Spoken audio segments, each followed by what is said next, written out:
ہمارا جو ماحول ہے نا ارد گرد کا، وہ تھوڑی دیر بھی پاکیزہ، پورا پاکیزہ تھوڑی دیر بھی مل جائے نا تو روح کو بدل جاتا ہے، طبیعتیں قرار میں آ جاتی، باطن میں سکون ٹھہرتا ہے، ماحول اجلا نہیں رہا۔ میں کئی دفعہ کہتا ہوں کہ شاید ہمارے دور میں بھی موبائل اتنا عام ہوتا تو جو کچھ لوگ اس دور میں چند لفظ پڑھ گئے تھے وہ بھی شاید محروم رہ جاتے۔ اب تو بچے بڑی آزمائش میں ہیں، ساری غلطی بچوں کی نہیں ہے، بچے بڑی آزمائش میں ہیں اس لیے کہ ان کے ارد گرد ماحول اتنا خطرناک ہے، وہ کیسے اثر قبول، سیانے بندے اثر قبول کرتے ہیں، سمجھدار لوگ اثر قبول کرتے ہیں، تو بچے بیچارے کیا کریں؟ ماحول بہترین بنانا، ماحول کو صاف رکھنا، اور بالخصوص اپنے گھر کے ماحول کو ٹھیک رکھنا، یہ بہت بڑی ذمہ داری۔ ہم یہ سمجھتے ہیں کہ صرف گھر اینٹوں اور پتھروں سے بنتا ہے، گھر کے ماحول کو ٹھیک رکھنا سب سے پہلی ذمہ داری۔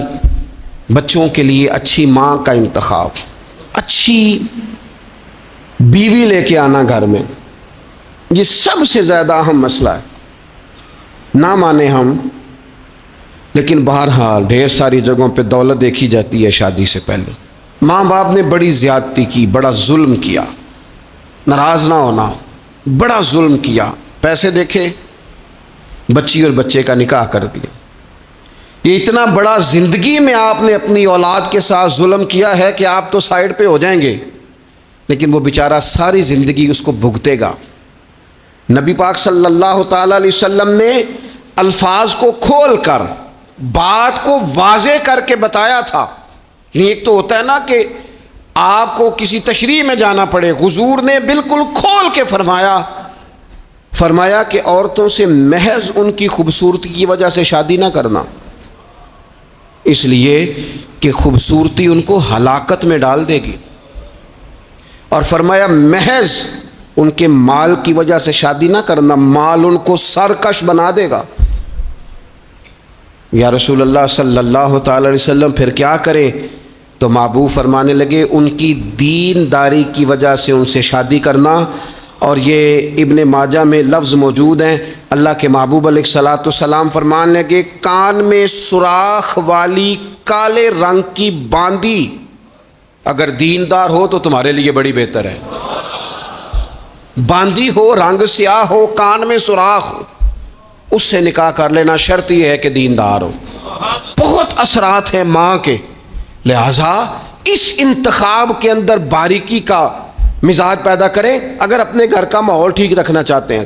اور اگر ماحول ٹھیک نہیں ہے تو پھر آپ کروڑوں روپیہ لے آئیں، جس کے بچے ہی ناکام ہو گئے اس کے پیسے کیا کریں گے؟ آپ بہت بڑا گھر بنا لیں لیکن اگر بچے ہی ناکام ہو گئے تو آپ کی بڑی حویلی کیا کارنامہ سر انجام دے گی؟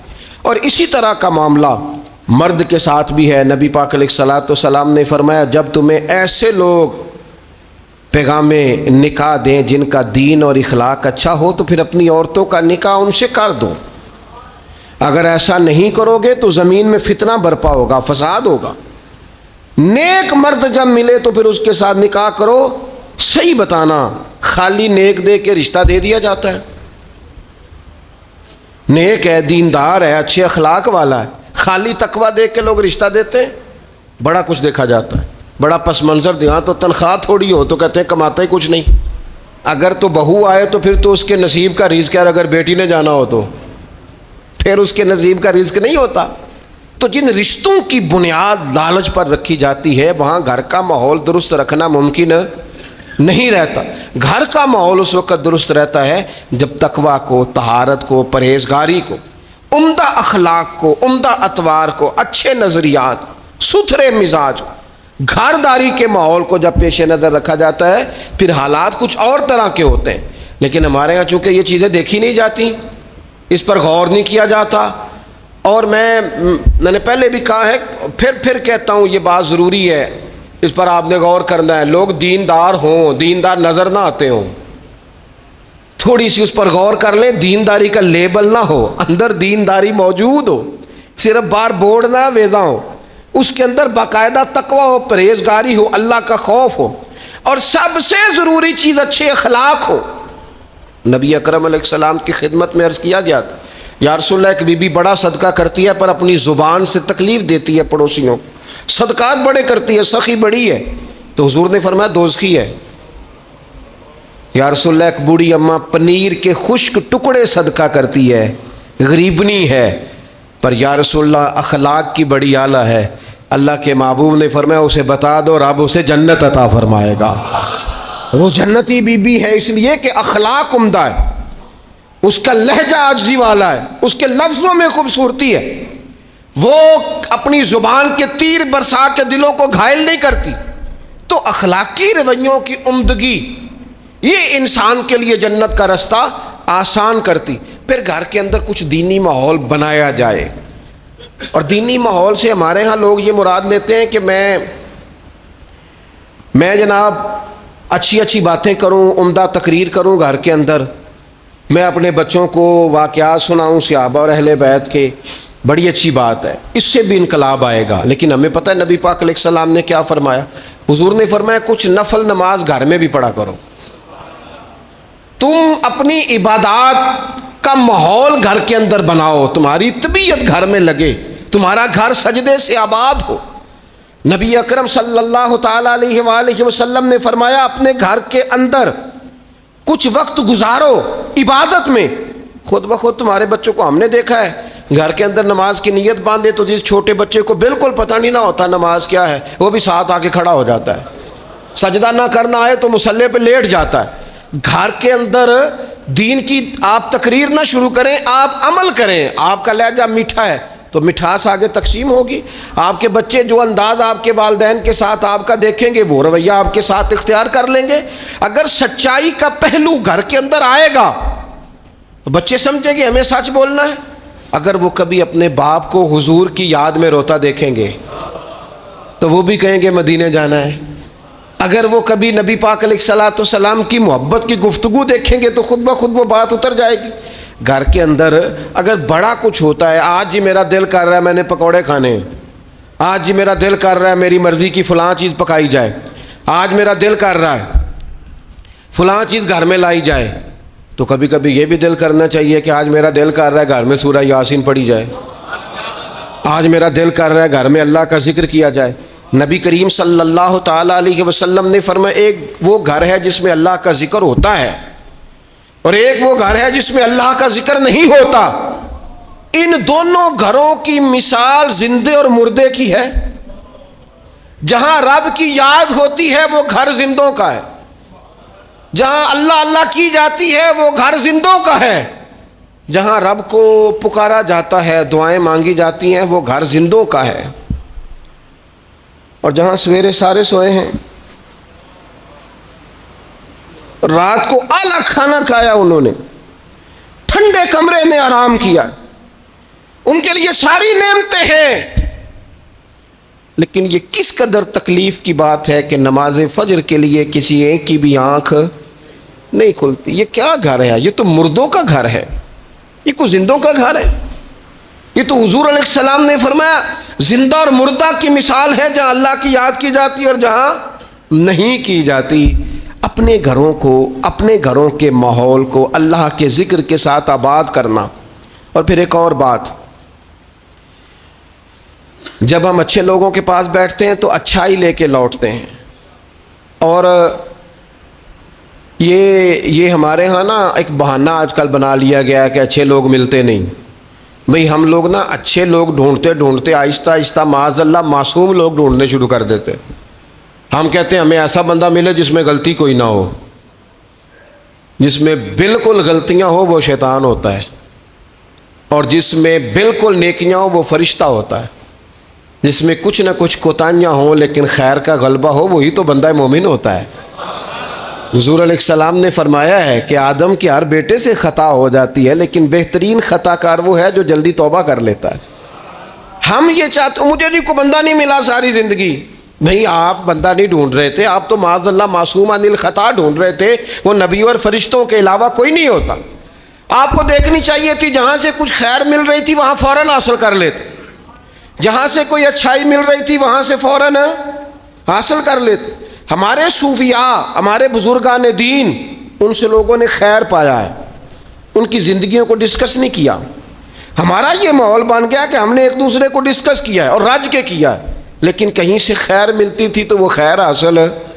ہمارے ذمے تو یہ تھا کہ نبی پاک علیہ السلام نے فرمایا حکمت مومن کی گمشدہ میراث ہے، جہاں سے تمہیں خیر میسر آتی ہے اپنے حصے کی سمیٹو، اس پر عمل کرو. ہم نے کیا کیا؟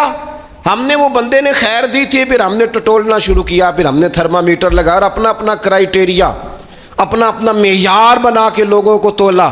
نتیجہ کیا نکلا؟ ساری زندگی تولتے ناپتے گزر گئی. خیر پانے والے خیر پا کے چلے بھی گئے، نصیحت لینے والے نصیحت لے کے چلے بھی گئے، جنہوں نے عمل کرنا تھا انہوں نے عمل کر بھی لیا، اور کچھ ایسے تھے بیچارے ساری زندگی ٹٹولتے ہی رہے، ساری زندگی طے ہی کرتے رہے، ساری زندگی انہوں نے. ہمارے حضرت صاحب رحمۃ اللہ علیہ کی خدمت میں ایک شخص آیا، اس نے کہا جی میں نے دنیا دیکھی ہے، مجھے کوئی بندہ پسند نہیں آیا، اور اب آپ کی شہرت سنی ہے تو میں زیارت کے لیے آیا ہوں. تو حضرت قبلہ عالم رحمۃ اللہ علیہ وہ بڑی تھوڑی باتیں کرتے تھے، اور جو کرتے تھے وہ کمال کرتے تھے.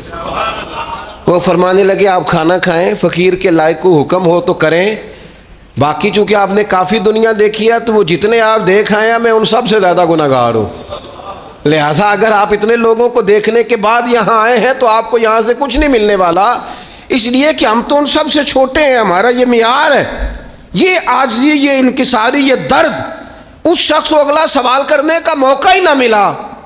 کہنے لگا آپ مجھے بیعت فرما لیں، تو کہنے لگے نہیں نہ، اتنی تنقیدی نظریں اور اتنا گہرا مطالعہ، تھوڑے عرصے کے بعد آپ پریشان رہنے لگ جائیں گے. آپ جائیں، ابھی ڈھونڈیں، ابھی تلاش کریں، بھی آپ کو وقت لگے گا. آپ تھوڑا گھوم لیں.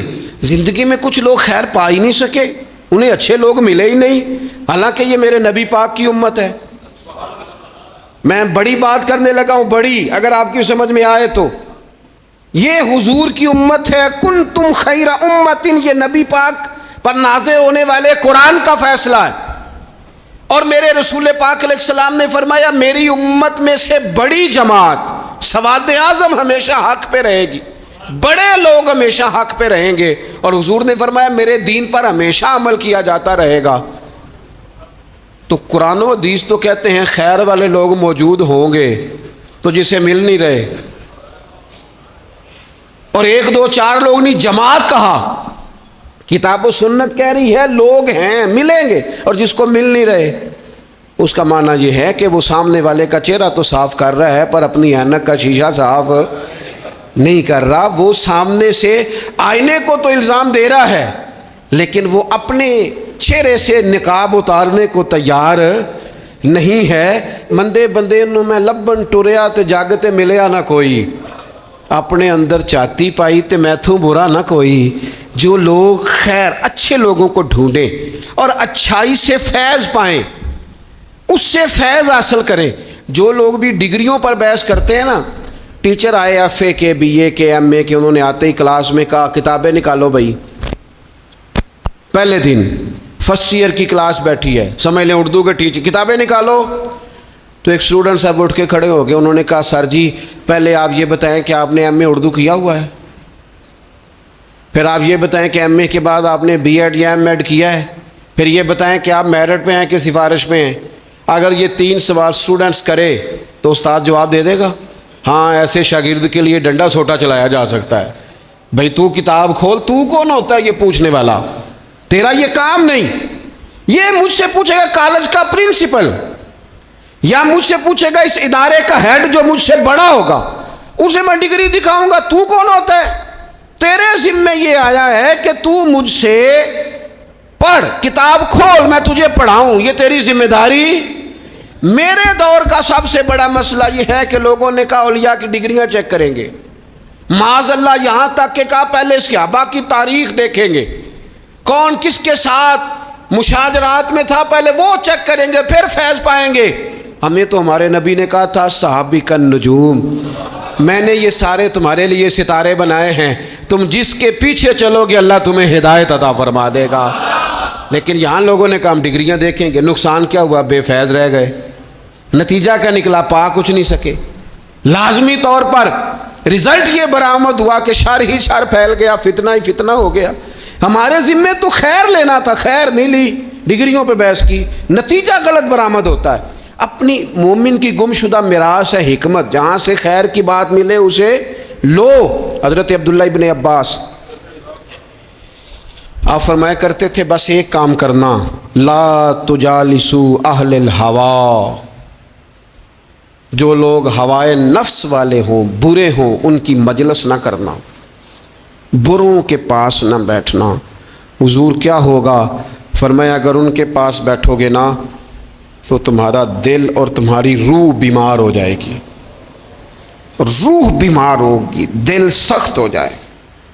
بروں کی صحبت سے اپنے آپ کو بچانا، اپنے ارد گرد کے ماحول میں خیر والے۔ داتا گنج بخش علی اجویری رحمۃ اللہ تعالیٰ علیہ ارشاد فرماتے ہیں کہ ایک بندہ طواف کعبہ کر رہا تھا، بیت اللہ شریف کا طواف کر رہا تھا، اور وہ طواف کرتے کرتے نا دعائیں مانگ رہا تھا، یا اللہ میرے دوستوں کو نیک کر دے، یا اللہ میرے دوستوں کو پرہیزگار کر دے، یا اللہ میرے دوستوں کو اچھا کر دے۔ داتا صاحب فرماتے میں نے اس کا بازو تھام لیا، میں نے کہا یہ کیا دعا ہوئی، کوئی اپنے لیے بھی مانگ۔ تو کہتے ہیں وہ کہنے لگا حضور اگر میرے دوست نیک ہوئے تو میں انشاءاللہ خود بخود ہی ہو جاؤں گا، اگر میرے ارد گرد کا ماحول ٹھیک ہوا تو مجھے بھی خیر کی طرف لے جائیں گے۔ اگر ماحول ٹھیک ہو دائیں بائیں، ہم یہ کرتے ہیں کہ ہم نا کئی دفعہ اپنی آگ بجھاتے ہیں، پڑوسیوں کی بجھانے کی کوشش۔ میرے ابا جی پتہ کیا کہا کرتے تھے، وہ کہنسن پتر جے گوانڈیاں دی اگ نہ بجھائیے تے اپنے گھر بھی آ جاندی۔ تو پڑوسی کی آگ کئی دفعہ اس لیے بھی بجھا دینی چاہیے کہ ایسا نہ ہو کہ اگر وہ جلتی رہی تو ہمارے گھر بھی۔ اپنے ماحول کو ٹھیک کرنا چاہیے، ارد گرد کے سارے ماحول، کیونکہ ماحول ٹھیک رہتا ہے تو اس میں رہنے والے بچے، اس کے اندر بسنے والے لوگ یہ بھی ٹھیک رہتے ہیں، اور اگر ماحول بگڑ جائے پھر سارا کچھ بگڑ جاتا ہے۔ اپنی مجالس کو عمدہ کریں۔ دوستوں کے ماحول میں نہ ایک دوست رواج ڈالے کہ یار ٹھیک ہے گپ شپ بڑی ہو گئی، میرے پاس حضور کا ایک فرمان ہے، یہ دیکھو میں موبائل میں لے کے آیا ہوں، اگر مجھے 2 منٹ دو تو میں اپنے کریم کی ایک حدیث نہ تمہیں سناؤں۔ تھوڑا سا تانا دیں گے، تھوڑا سا کہیں گے بہ جا تو ایڈا مولوی، پتہ ہے جتنا تو نیک ہے، تھوڑا سا کہیں گے، لیکن یہ 2-4 منٹ کے لیے ہوگا، اور حضور کی بندہ حدیث سنائے اور پھر سرکار کا فیض حاصل نہ ہو، پھر اللہ کی مدد نہ آئے۔ تھوڑا سا نہ ماحول بنایا جائے جہاں لوگ محنت کر کے جد و جہد کر کے یہ کام کرتے ہیں نا کہ چل یار تو مری تیرا خرچہ میں دوں گا، تو وہاں اگر تھوڑی سی کوشش یہ بھی کر لی جائے کہ یار میرے پاس سواری ہے، چل دونوں کٹھے مسجد چلتے ہیں۔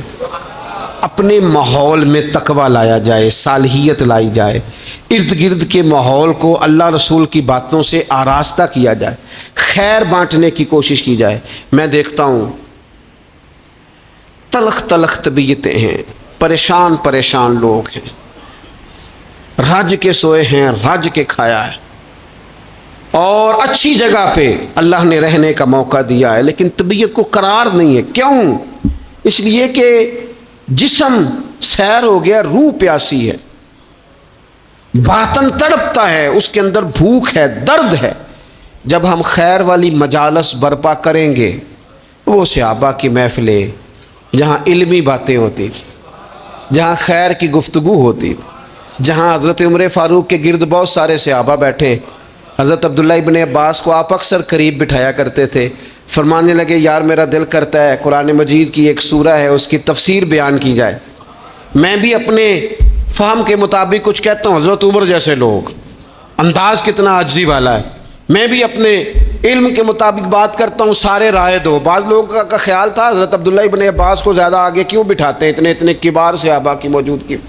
حضرت عمر نے سورہ نصر تلاوت کی، اذا جاء نصر اللہ والفتح ورأیت الناس یدخلون فی دین اللہ افواجا۔ آپ نے بھی کچھ تفسیر بیان کی، کچھ باقی لوگوں نے بھی بیان کی۔ حضرت عبداللہ ابن عباس جوان تھے، 15-16 سال عمر تھی، فرمایا آپ بھی کوئی تفسیر بیان کریں کہ اللہ کی مدد آ گئی، پھر فتح حاصل ہو گئی، پھر آپ دیکھیں گے لوگ فوجوں کی فوجیں دین میں داخل ہو رہے ہیں، اس کی تفسیر آپ بھی بیان کریں۔ حضرت عبداللہ ابن عباس نے پہلے ٹھنڈی آہ بھری، پھر بات کہنے سے پہلے آنسو آئے، پھر فرمانے لگے امیر المومنین اس آیت میں نبی پاک کے وصال ظاہری کی خبر دی گئی ہے، یہ صورت بتاتی ہے کہ اب حضور کے وصال کا وقت آ گیا ہے، اس لیے کہ جب فتح ہو گئی ہے جب فوجوں کی فوجیں لوگ دین میں آ گئے ہیں تو اب رب نے کہا فسبح بحمد ربک واستغفر، اب آپ تسبیح پڑھیں، استغفار کریں، اللہ کی حمد کریں۔ یہ حضور کے وصال کی طرف اشارہ ہے۔ صحابہ بھی روئے، حضرت عمر بھی روئے، عبداللہ ابن عباس بھی روئے، بس وہ رونا ہی تھا کہ محفل کو نیا رنگ مل گیا، اس ماحول کا حسن نور علی نور ہو گیا۔ یہ کیفیات پیدا ہوں، یہ ماحول ہمارے ہاں بنے، اور یہ بن سکتا ہے۔ اپنے گھروں میں ان چیزوں کو ہم لے کے آئیں۔ کوئی آج یار میں نے یہ خیر کی بات سنی ہے یہ، اور اگر جواب میں کبھی پتر بھی کہہ دے ابا جی آپ نے سنی ہے تو میں نے بھی ایک سنی ہے، میں سناؤں۔ ہمارے ہاں گھروں میں آج بھی بحث ہی ہوتی ہے دین پر، بحث نہیں کرنے کا کہہ رہا، میں یہ کہہ رہا ہوں کہ ایک خیر کی بات ادھر سے آئے، پھر ایک خیر کی بات ادھر سے آئے، اور جہاں دین کی بات اس خوبصورتی سے ہوگی وہاں اللہ کی رحمتیں ہوں گی، وہاں دل نرم ہوگا، وہاں محبتوں کو فروغ ہوگا۔ علمی مجالس میں وقت دیا جائے، خیر کی جگہوں پہ ہم جا کے بیٹھیں، ہم اچھائی حاصل کرنے کی کوشش کریں، ہم حکمت سمیٹنے کی کوشش کریں۔ پرانے لوگ جو تھے وہ بچوں کو کہتے تھے بیٹا دادا کے پاس بیٹھا کرو، نانا کے پاس بیٹھا کرو، تمہیں وہاں سے اچھی بات ملے گی۔ وہ حضرت لقمان حکیم نے اپنے بیٹے سے کہا تھا بیٹا بزرگوں سے تم باتیں سیکھا کرو، اس لیے کہ وہ نا تجربات کی قیمت ادا کر چکے ہیں، انہوں نے قیمت دے کے تجربہ کیا ہے، پھر اس نتیجے پہ پہنچے ہیں۔ فرمایا کرتے تھے ان سے خیر سیکھ لو، تمہیں تجربے کی قیمت دیے بغیر تجربہ نصیب ہو جائے گا، تمہیں تجربے کی قیمت نہیں دینی پڑے گی، خود بخود تمہیں تجربہ نصیب ہو جائے گا۔ اللہ تبارک و تعالیٰ کی بارگاہ ہے، عالی مرتبت میں دعا ہے اللہ کریم ہمیں سمجھنے کی توفیق عطا فرمائے، اور اللہ تعالیٰ ہمارے ماحول میں صالحیت پیدا فرمائے۔